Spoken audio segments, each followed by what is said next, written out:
새벽 2시. 온 도성이 죽은 듯 잠든 이 시각, 당신의 코끝에는 매캐한 장작 타는 냄새가 맴돕니다. 차가운 흙바닥의 한기가 집신을 뚫고 올라오지만 당신은 지금 추위를 느낄 새가 없어요. 눈앞에는 성인 남성 2명이 달라붙어야 겨우 들어올릴 수 있는 거대한 무쇠솥이 시커먼 입을 벌리고 있고, 당신은 그 옆에서 미친 듯이 도마질을 해야 하거든요.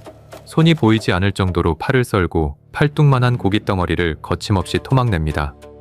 만약 고기 굽는 타이밍을 놓치거나 국물의 간이 어제와 1mm라도 다르다면 내일 당신의 등짝에는 살이 터지는 곤장이 내리치겠죠. 여기가 어디냐고요? 미슐랭 3스타 레스토랑의 메인 주방? 아니면 주문이 폭주하는 K 배달 전문점의 심야 주방? 틀렸습니다.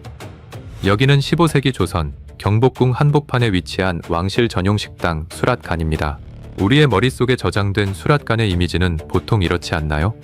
홍시 맛이 나서 홍시라 하였사온데 라는 명대사가 자동으로 들려오는 드라마 대장금이 만들어낸 따뜻하고 정갈한 유니버스 말이에요. 그런데 어쩌죠? 실제 조선의 수랏간은 다나함과는 거리가 멀었습니다. 오히려 피냄새와 땀냄새, 그리고 억센 사내들의 거친 숨소리가 진동하는 극한 직업의 현장이었죠. 그리고 놀라지 마세요. 경국대전에 명시된 이 주방의 공식 인원만 무려 400여 명에 달했습니다. 요즘으로 치면 5성급 특급 호텔의 메인 주방 인력을 서너 개쯤 통째로 갈아 넣은 매머드급 기업이었던 거죠. 그런데 여기서 머리가 멍해지는 사실이 하나 있습니다. 이 400명의 건장한 사내들이 썰고 끓이고 굽는 그 산더미 같은 음식들, 하루 수백 명의 연회객을 위한 게 아니었다는 사실. 오직 단 한 사람, 몇 시간 뒤 눈을 뜰 최상위 VIP, 임금 한 명의 입으로 들어갈 밥상을 위해 이 거대한 공장이 돌아갔다는 거예요. 게다가 이 고객님은 하루에 무려 5끼를 드십니다. 동트기 전에 초조반을 시작으로 아침 수라, 점심 낮것상, 저녁 수라, 심야, 야참까지 한 끼 세팅이 끝나고 주방 바닥에 주저앉으려 하면 다음 끼니 주문서가 날아오는 24시간 무한 대기 상태였죠. 왕 한 명을 먹이기 위해 400명의 뼈가 갈려나가는 숨막히는 시스템. 갑자기 떠오르는 궁금증이 있는데요. 임금은 정말 이 무시무시한 규모의 밥상을 혼자 다 먹으려고 차리게 했을까요? 그리고 만약 여러분이 이 주방에 갇힌 요리사라면 이 미친 워라밸을 견딜 수 있었을까요? 지금부터 환상에 가려져 있던 조선 수랏간의 피 튀기고 살 떨리는 진짜 영업 비밀을 저와 함께 펼쳐보러 가보시죠. 먼저 우리 머릿속에 굳게 박힌 이미지부터 부수고 시작할까요? 조선의 수랏간 하면 보통 어떤 장면이 가장 먼저 떠오르시나요? 곱게 쪽진 머리에 다나한 한복을 차려입은 궁녀들, 그들이 옹기종기 모여 앉아 오색 찬란한 구절판에 예쁘게 잣을 받고 있는 그 아련한 드라마 속 풍경, 그거 떠올리시죠? 그 따뜻한 필터, 지금 당장 꺼버리셔야 합니다. 진짜 조선의 궁중주방은 다나함과는 빛의 속도만큼 거리가 멀었거든요. 다소곳하게 앉아 잣을 빻는 건 음식이 왕에게 가기 직전 맨 마지막 공정에서나 일어나는 아주 작은 부분일 뿐, 진짜 요리의 첫 단추는 예쁜 도마 앞이 아니라 피가 튀고 살이 찢기는 거친 전쟁터에 가까웠어요. 당장 소나 돼지를 통째로 들여와 가죽을 벗기고 뼈를 쳐내는 도축 과정이 일의 시작이었습니다. 짐승 한 마리를 해체하는 데만 건장한 사내 여럿이 달라붙어 반나절을 핏물 속에서 씨름해야 했죠.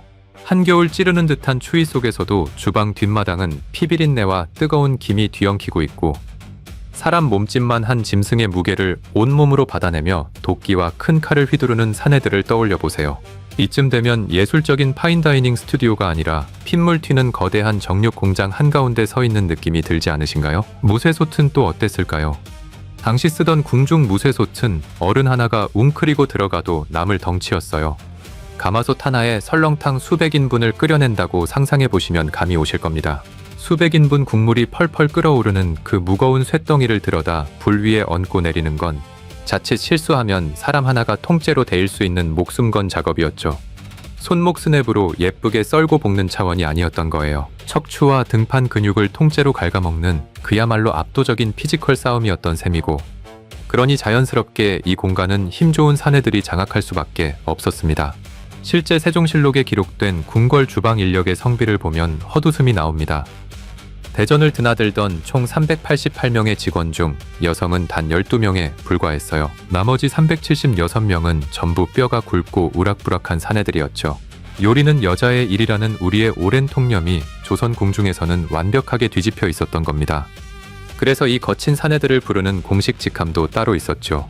우리가 환상처럼 품고 있던 수라상궁이나 장금이가 아니라 요리할 숙자에 손 숫자를 쓰는 남자들, 바로 대령 숙수, 줄여서 숙수였습니다.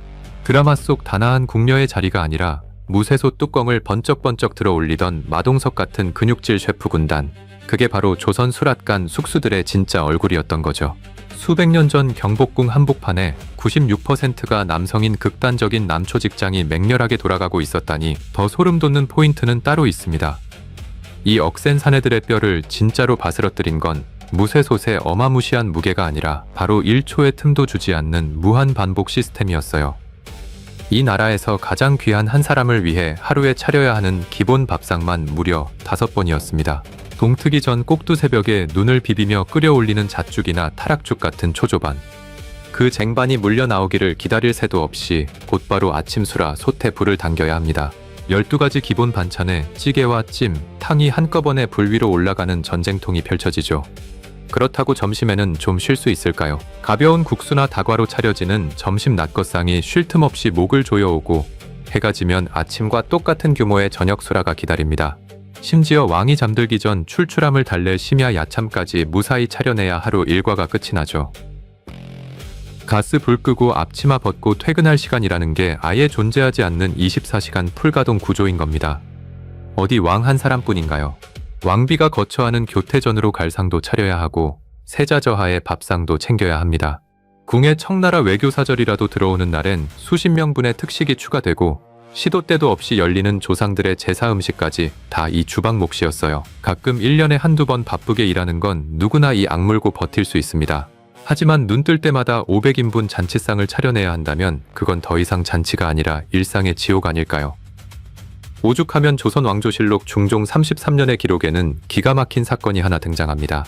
주방의 압박감을 견디다 못해 멘탈이 나가버린 한 숙수가 무려 5달 동안 궐에 나타나지 않고 잠수를 타버린 거예요.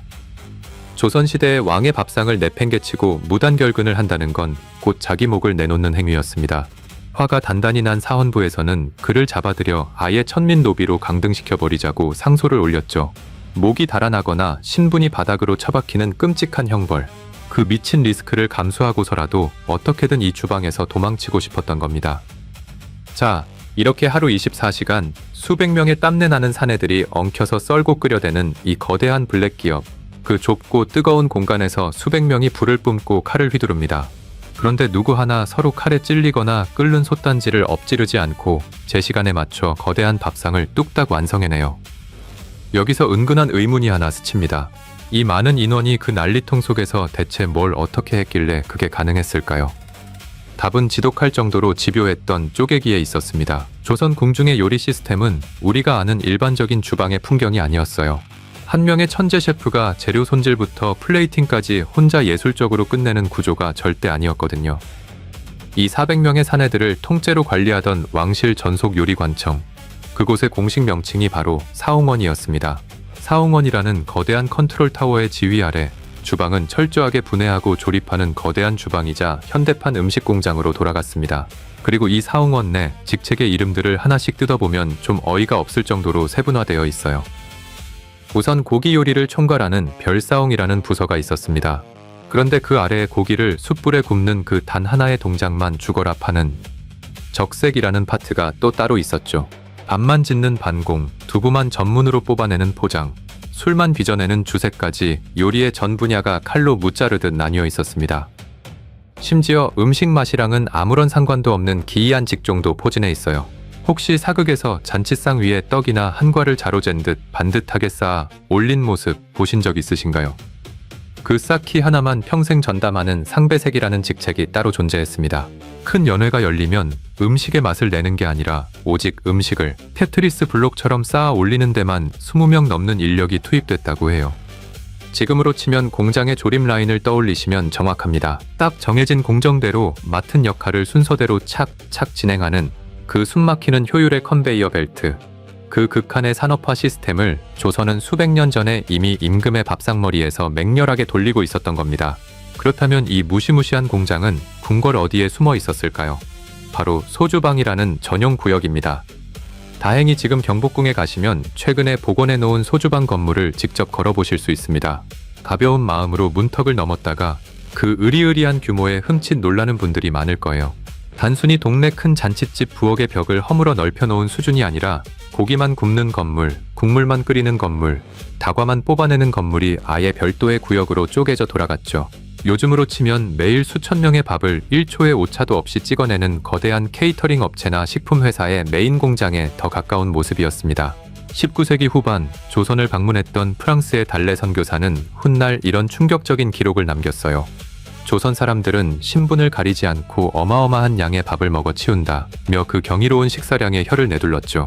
가난한 평민들의 밥그릇 사이즈가 서양인의 눈을 의심케 할 정도였으니 이 나라 권력의 정점인 임금의 식탁을 책임지는 소주방의 스케일은 그들에게 얼마나 기괴하고 웅장해 보였을까요? 지금부터 잠시 이 거대한 톱니바퀴 중 하나인 이름 없는 요리사 한 명에게 빙의해 그의 하루를 따라가 보겠습니다. 당신은 칠흑 같은 새벽, 알람도 없이 일어나 반사적으로 찬물에 세수하고 아궁이 앞에 섭니다. 매캐한 연기를 마시며 솥을 데우고 당신이 평생 해온 단 한 가지 동작, 이를테면 소고기를 일정한 두께로 써는 일만 기계처럼 반복하죠. 초조반용 고기를 내보내고 나면 곧바로 아침 수라용 고기를 썰어야 합니다. 점심상, 저녁상, 심야 야참까지 하루 종일 도마 위에서 칼질을 하다가 밤이 이슥해져서야 기름에 전 앞치마를 벗습니다. 그리고 불과 서너 시간 뒤 당신은 다시 캄캄한 새벽에 일어나 어제와 똑같은 고기를 썰어요. 출구 없는 무한 반복. 뇌를 비우고 오직 근육의 기억으로만 버텨야 하는 번아웃의 굴레인 거죠. 그런데 이 땀내 나는 무한 루프 한가운데서 우리가 단단히 착각하고 있는 인물이 한 명 우뚝 서 있습니다. 바로 드라마가 만들어낸 최고의 슈퍼스타 수라상궁입니다. 우리는 무의식 중에 수라상궁을 이 거대한 주방을 진두지휘하는 메인 셰프라고 굳게 믿고 있습니다. 최고의 미각과 화려한 칼솜씨로 임금의 미각을 홀리는 주방의 권력자. 하지만 기록을 뒤집어 보면 그녀들은 요리를 하지 않았습니다. 펄펄 끓는 무쇠솥이나 피비린내 나는 도마 근처에는 아예 가지도 않았다는 거죠. 억센 사내들이 핏물 튀기며 만들어낸 완성품이 주방을 빠져나오면 그때부터가 수라상궁의 진짜 무대였습니다. 그녀들의 임무는 완성된 음식을 임금의 취향에 맞게 세팅하고 은수저로 독이 들었는지 치밀하게 검수하는 일이었습니다. 음식이 임금의 식도락으로 넘어가기 직전 그 마지막 1m의 동선을 통제하고 감독하는 보안 책임자. 요즘 최고급 파인다이닝으로 치면 주방 안쪽에서 땀 흘리는 셰프가 아니라 홀 전체의 서비스를 지휘하는 깐깐한 홀 매니저였던 거예요. 물론 그녀들의 권한은 하늘을 찔렀습니다. 임금의 가장 내밀한 식습관을 꿰뚫고 있었으니까요. 하지만 그 권력은 무언가를 직접 만들어내는 노동의 권력이 아니라 남이 만든 것을 검사하고 바치는 관리자의 권력이었습니다. 여기서 참 억울한 직장 생활의 진리가 하나 등장합니다. 펄펄 끓는 불길을 온몸으로 받아내며 뼈 빠지게 고생한 건 마동석 같은 아저씨들인데 왜 우리는 예쁜 상궁들만 역사에 남은 주인공으로 기억하게 된 걸까요? 간단해요. 보고서에 이름 올리는 결재권자가 상궁들이었거든요. 큰 잔치가 끝나면 문서를 작성할 때 솥뚜껑 들던 수백 명의 사내들은 그저 잡직무리라고 퉁쳐버리고 관리 감독한 상궁과 고위 관료들의 이름만 자랑스럽게 떡하니 적어 올린 겁니다. 예나 지금이나 고생하는 놈 따로 있고 스포트라이트 받는 사람 따로 있는 서러운 직장 생태계. 수랏간이라고 다를 게 없었던 거죠. 이들에게 몸이 박살나는 물리적 노동 강도는 사실 예고편에 불과했습니다.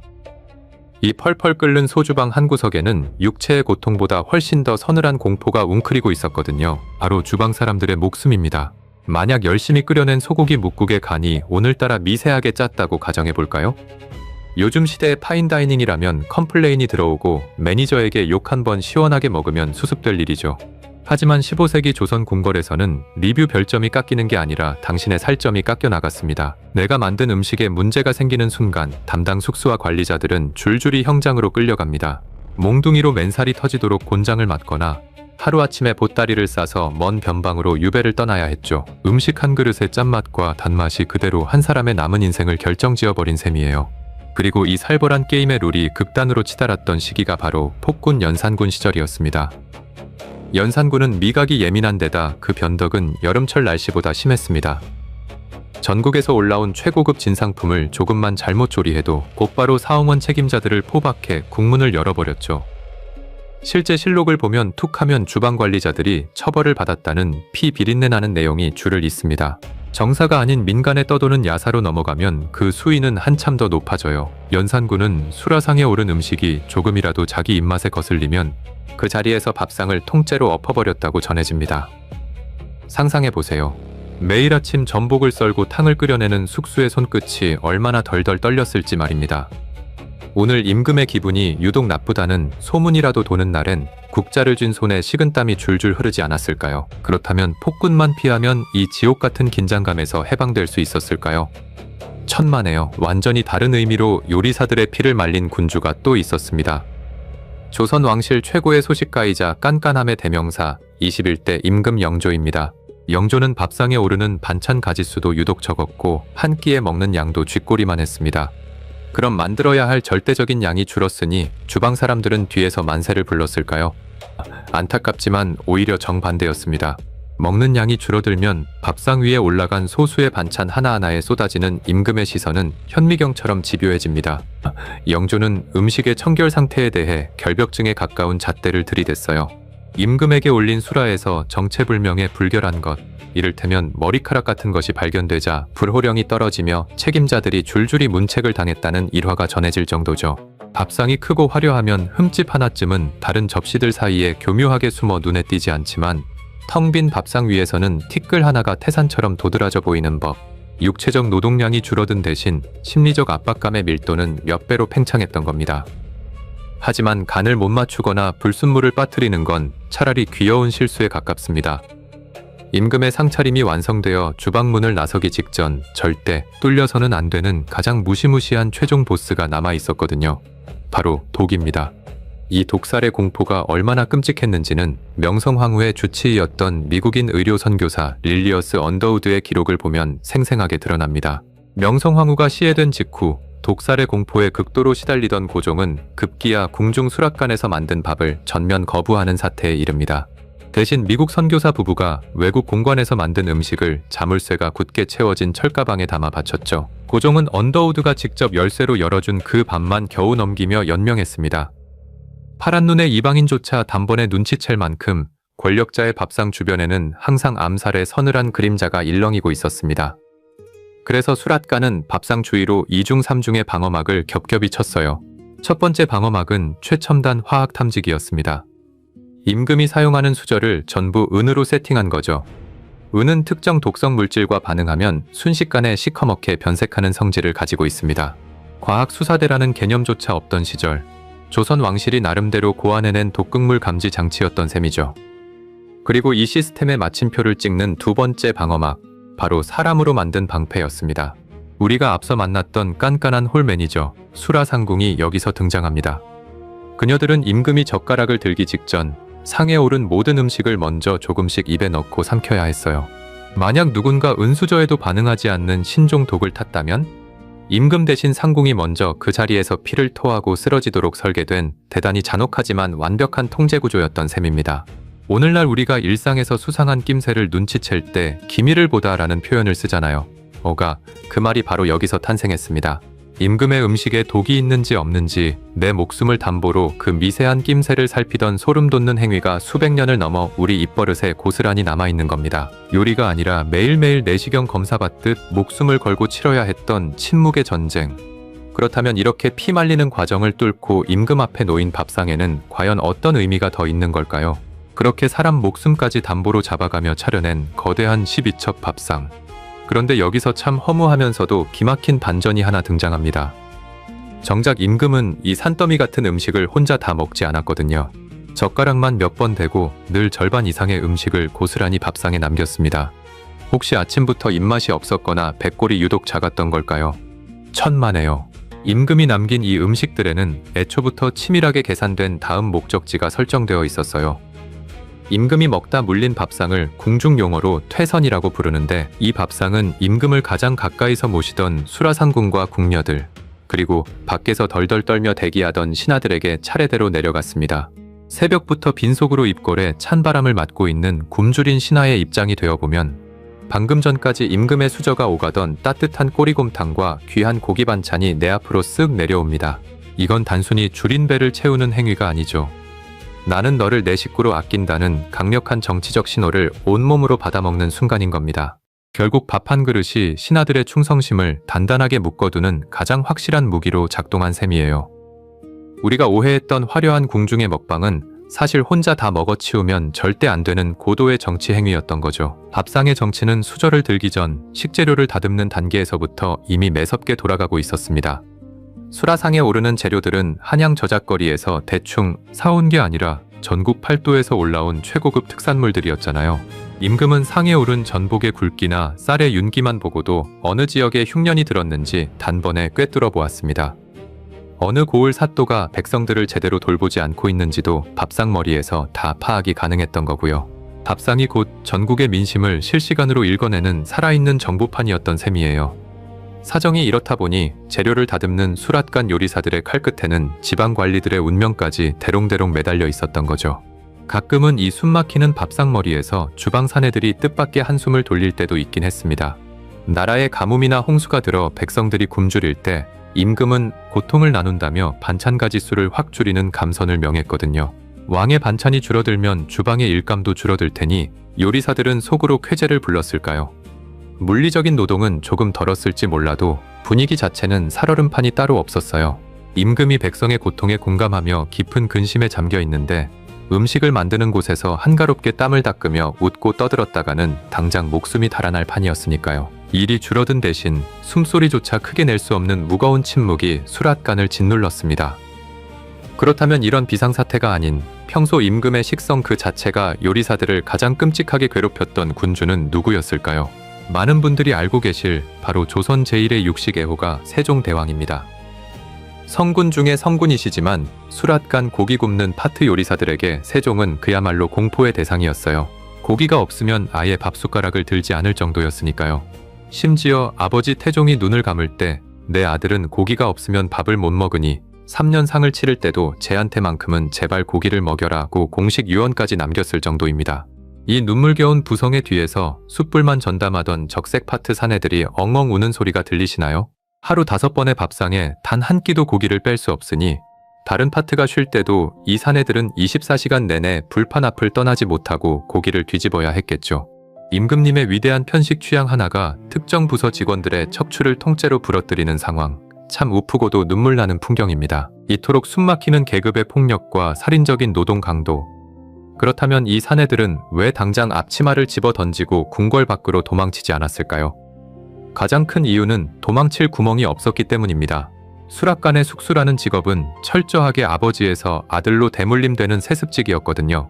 궁중 요리의 비법이 궐 밖으로 새어나가는 것을 막고 안정적으로 노동력을 쥐어짜기 위해 국가가 한 집안의 운명을 통째로 주방에 묶어버린 거예요. 평생을 불길 앞에서 죽어 지내야 하는 끔찍한 족쇄였죠. 그런데 이 무거운 족쇄에는 우리가 몰랐던 기막힌 반전이 하나 숨어 있었습니다. 조선 후기로 접어들면서 이 요리사들이 궐문을 나서는 순간 전혀 다른 대접을 받기 시작하거든요. 도성 안에 돈 많은 양반가에서 큰 잔치를 열 때마다 어떻게든 이 궁중 숙수들을 섭외하려고 혈안이 되었습니다. 임금의 요리사가 우리 집 잔치 음식을 만들었다는 것 자체가 그 가문의 권력과 재력을 증명하는 가장 확실한 방법이었으니까요. 이들은 휴일이나 비번일 때 양반가로 몰래 넘어가 거액의 일당을 챙겨가는 최고급 출장 셰프로 활약했습니다. 궐 안에서는 고관대작들 눈치 보느라 식은땀을 흘리는 천한 잡직이었지만 궐 밖에서는 그 양반들이 굽신거리며 모셔가는 슈퍼스타였던 겁니다. 이 아찔하고도 짭짤한 투잡의 이중생활이 그들이 지옥같은 주방을 버티게 해준 유일한 숨통이 아니었을까요? 하지만 이들의 은밀한 이중생활도 1910년 나라의 운명과 함께 산산조각이 나고 맙니다. 대한제국이 무너지고 왕실이 힘을 잃으면서 왕의 밥상을 차리던 수백 명의 숙수들이 하루아침에 일자리를 잃고 거리로 쏟아져 나오게 됩니다. 평생 소뚜껑만 만지던 사람들이 꼼짝없이 굶어 죽게 생긴 대규모 실직 사태가 벌어진 거죠. 그런데 역사는 여기서 참 묘한 아이러니를 만들어냅니다. 궁중 연회를 담당하던 관료 출신의 안순환이라는 인물이 갈 곳 잃은 궁중 요리사들을 싹 긁어 모아 도성 한복판에 요릿집을 차려버린 거예요. 이게 그 유명한 명월관의 탄생입니다. 신분고하를 막론하고 돈만 내면 누구나 임금이 먹던 수라상을 떳떳하게 맛볼 수 있는 곳. 수백 년 동안 높고 단단한 궁궐 담장 안에 갇혀있던 절대 권력의 맛이 나라가 망하는 비극을 타고 비로소 평범한 사람들의 식탁으로 쏟아져 내린 셈이죠. 오늘날 우리가 고급 한정식집에서 마주하는 화려한 신선로와 구절판의 뿌리가 바로 이 서글픈 요리사들의 대량 실직 사태에 닿아 있습니다. 드라마가 만든 단아한 환상 뒤에 가려져 있던 억센 사내들의 땀 냄새 나는 진짜 이야기. 여러분이 다시 그 칠흑 같은 새벽 2시의 주방으로 돌아가 거대한 무쇠솥 앞에 서시다면 이 지독한 족쇄를 차고 평생 왕의 밥상을 차려내시겠습니까? 아니면 끔찍한 형벌을 감수하고서라도 궁궐 담장을 넘어 도망치시겠습니까? 호기심 사록이었습니다. 감사합니다.